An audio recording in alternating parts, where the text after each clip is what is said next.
Hi, and welcome to episode 40 of M1 Yarns and the Michigan Makers podcast.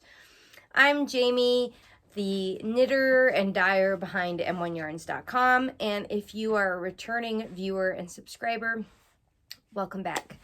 If you are new here, welcome. This is a mostly knitting podcast, and why am I crooked? I'm coming to you today from Metro Detroit, Michigan, and I've got a fun episode for you today. So I hope you've got something lovely to drink and your project. I have got a almond milk chai tea latte. Delicious. Let's start with what I'm wearing. I am wearing the Ripple Halter by Jessie Maed Designs, and this is in my own hand dyed in a not available colorway. This was a colorway for a yarn shop up north, up in northern Michigan, Wool and Honey. This was part of their Sleeping Bear Dunes yarn club, and it was a colorway I created for them called Sea Jewels. Freshwater Jewels. I'm terrible with names. Anyway, yeah, and I styled it today with some overalls just for a fun weekend vibe. Anyway, so it was really funny last episode. I posed a question and I got a lot of fun messages from you guys about how many sweaters is too many sweaters. I think I was talking about the pants that I'm knitting and how I would like to make more pants because I feel like it kind of offsets the voluminous amount of knit tops I have. And maybe once I reach a certain number of sweaters, then I'll definitely need to round it out with like more socks, more pants, more hats. I do have a lot of knit hats that I don't even wear, which is crazy. I wear like the same two all winter. Anyway, speaking of hats, if you are thinking of knitting a nice hat for fall, I have some really great hat kits in the shop that include a faux fur pom-pom, say that fast. And they are pretty beginner friendly. One is a 1x1 rib and one is cabling.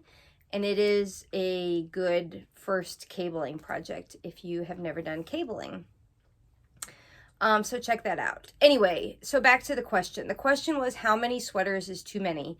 And I just have to give a shout out to Angie because Angie submitted the best comment, and I have to read it to you. She said 305. So she kind of went off into like a deep dive, which I love. 305 pairs of socks because there's probably 60 days each year that are too hot for socks. As for sweaters and shawls, at least 90 because of winter. I think 90 sweaters is a respectable wardrobe, and if I had 305 pairs of socks, I would probably let them all pile up and wash them once a year. In fact, that would be what I would do. Interesting. Now, on the subject of socks, I really want one of those sock cranking machines. My friend Gwen and I talk all the time about investing in one together because they're kind of pricey. Anyway, let's talk about whips. I know I've been talking a lot about my Rhinebeck sweater knitting, and I am knee-deep in that. But a week ago, I had a crazy idea. So a week from now, which if you're watching this when this comes out, next weekend, I am vending at the Michigan Fiber Festival in Allegan, Michigan at the county fairgrounds, which I'll talk about more in a little bit. But I'll be vending there. It's Friday, Saturday, and Sunday. And I was thinking ahead towards the festival, thinking, okay, do I have all my things ready for my booth? Am I good to go? And I thought, wow, the one kit I have in my shop that I don't have a sample for is Andrea Mowry's Birds of a Feather. And I have been wanting to knit this pattern for quite some time. So I decided to take a break from my Rhinebeck sweater knitting and just quickly whip up a fingering weight shawl. No big deal. And so you kind of get a gist of what's happening here. I'm sure my gauge is off because mine seems way wider than it's supposed to be, but I am a loose knitter. Did I go down a needle size? Let's see. Bear with me one second while I talk to you. So I have lots of color combos for these kits in the shop.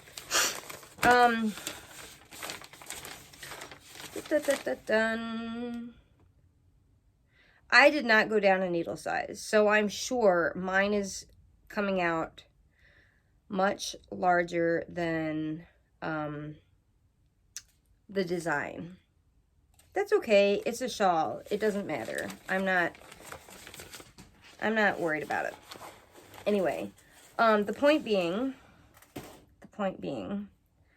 I am not even halfway through the length. I'm just about at the widest point, and I have it right now on my SOS cord because I've decided I'm at a point where I want to stop knitting it for the sample for my booth, so that next week I'm not worried about where I'm at. Plus, this was a good way to show you guys how it looks, kind of get it stretched out on the cord. So if you're not familiar with these cords, these are these silicone stitch holder cords I sell in my shop. They come with 3 cords. One is 60 inches long and 2 are 30 inches long, and you can use them for like your sleeve stitches when you separate for sleeves on a top-down sweater, or your torso stitches to try on your sweater, or like I'm doing as just a stitch holder. And they come in 2 sizes in the shop. So anyway, I'm holding my stitches on this while the project goes in timeout for now. So it's going to be like a, am I showing you the wrong side? No, I'm showing you the right side. Anyway, this is going to be like a whip shop sample in my booth, because I don't think I'm going to be able to finish this in time for the festival, but that's okay. Yeah, I'm actually really loving this design. I'll give you a little close-up. I might have a mistake or 2 in here. Don't judge me. I know that this is a judgment-free zone. If you guys have been with me for a while, you know that I have a mistake in every single project. And I think I talked about this last time. Yeah, because we were, in my last finished object review, I was talking about the shoulder fix. But I think the last regular episode, I was talking about my OCD and how knitting both helps and hurts. And I want to talk about that in a minute because I got a lot of comments from people asking me to talk about knitting and OCD and how they can relate and how that's such an interesting topic. So anyway, that is my current whip. And then, of course, I have several current whips that are in timeout. But I just want to show you the 2 that I've cast on since the last episode. So speaking of Rhinebeck sweater knitting, I've cast on my second Rhinebeck sweater, which is the Gimmstein dress, which is a bottom-up pattern that I converted into, don't mind all my tails, I converted it into top-down because I loathe I loathe bottom up knitting. I'm trying to get you to be able to see all the little colors. You know when you have all your stitches kind of bunched in the beginning of color work, it's really hard to see everything. Anyway, you kind of get a little bit of a flavor. So I rewrote the pattern, or I Frankenstein the pattern to be top down. It's going really well so far. This is Aran weight. I'm holding my worsted weight along with lace weight mohair, and oh my god, it feels so good.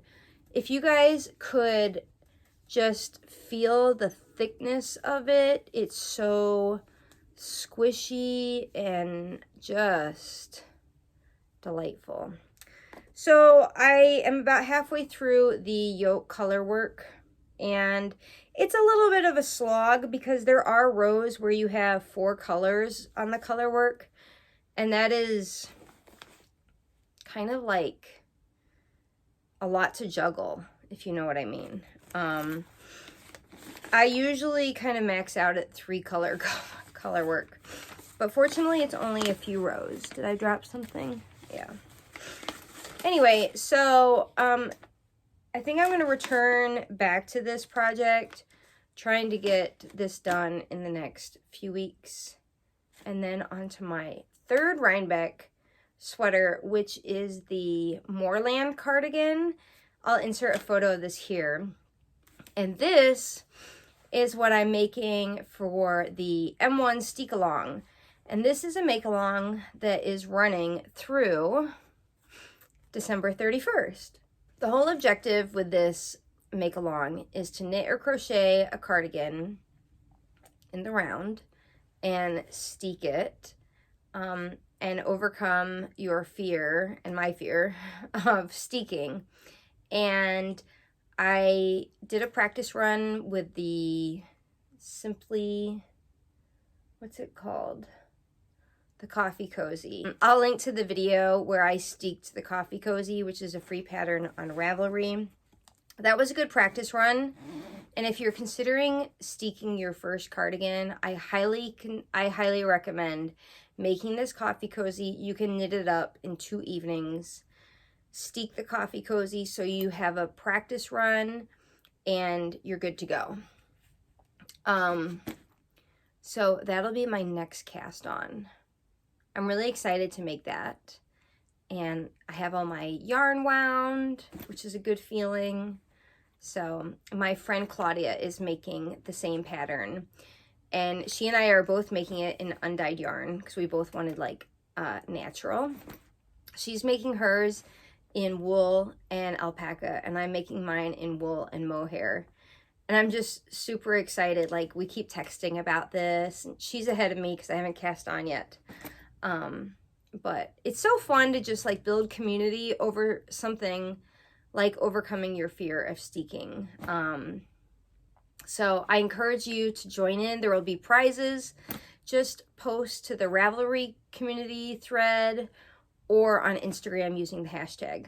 Through December 31st, you have plenty of time.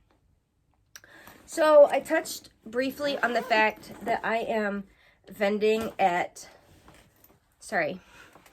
the Michigan Fiber Festival next weekend, which if you are in the Chicagoland area, Indiana, Ohio, anywhere in Michigan really, it's in Allegan, which is kind of near Grand Rapids, Kalamazoo area, and it's at the Allegan County Fairgrounds. It's Friday, Saturday, Sunday, all day. There are a ton of vendors. I vended there last year and it was really great. And I think it's going to be even better this year. And so I hope to see you there. I'll have lots of kits and colorways and all sorts of goodies. So stop on in. And if you are a viewer and we have not met, please come introduce yourself, as that just warms my heart immensely to meet you guys. I mean, to connect through the screen. So let's see. Oh, okay, so I wanted to get back to this knitting and OCD thing.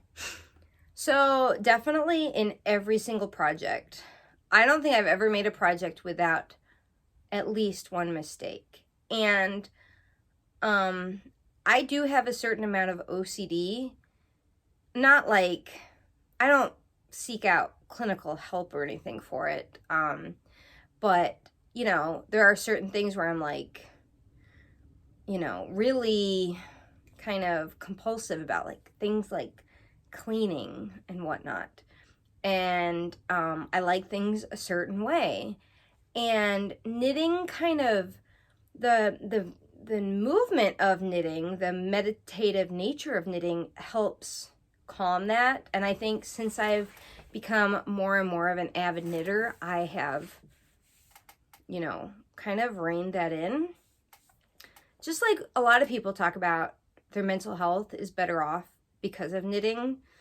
But I think because I try to strike a balance and like give myself grace, I allow that one mistake if possible. If it's not going to, you know, throw the color work off or, you know, totally ruin the project. If it's something that like I can hide with my hair, or if it's going to be on the back, or if only the most anal of knitters would notice it, I'm not going to worry about it.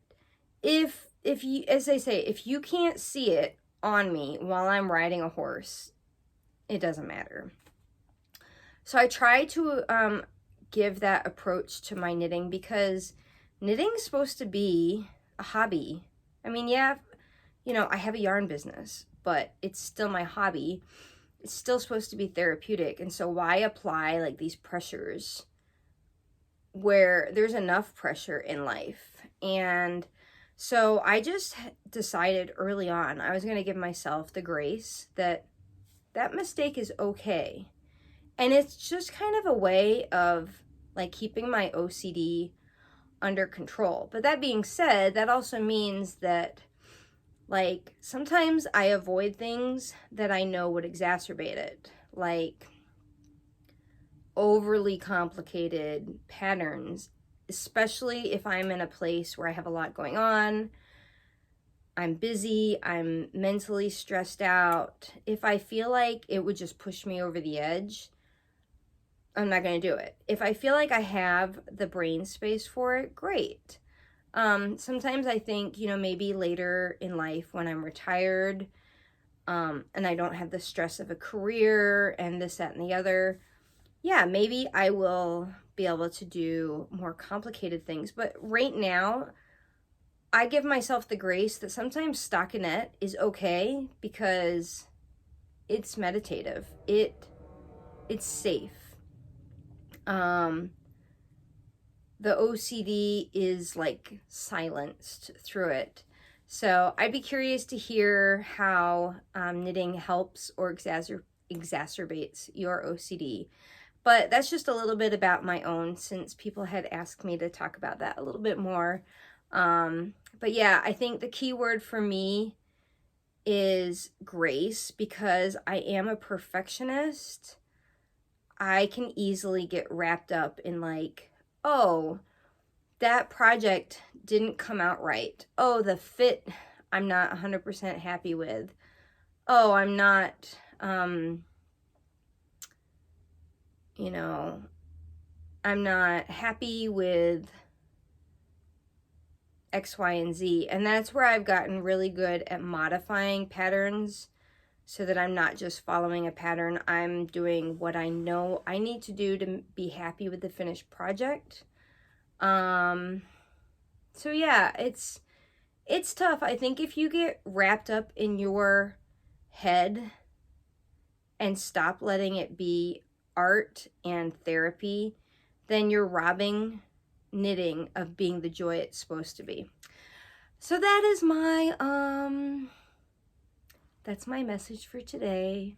I didn't mean for this to get all deep, but that's my thing. So that's really all I've got for you today. Hopefully when I get back from the Michigan Fiber Festival in a week or so, I will have a new episode for you. But thank you so much for joining me. I'd love to hear from you how your knitting is going, or crochet, or whatever crafty pursuit you're doing this summer, and I'll talk to you later. Bye!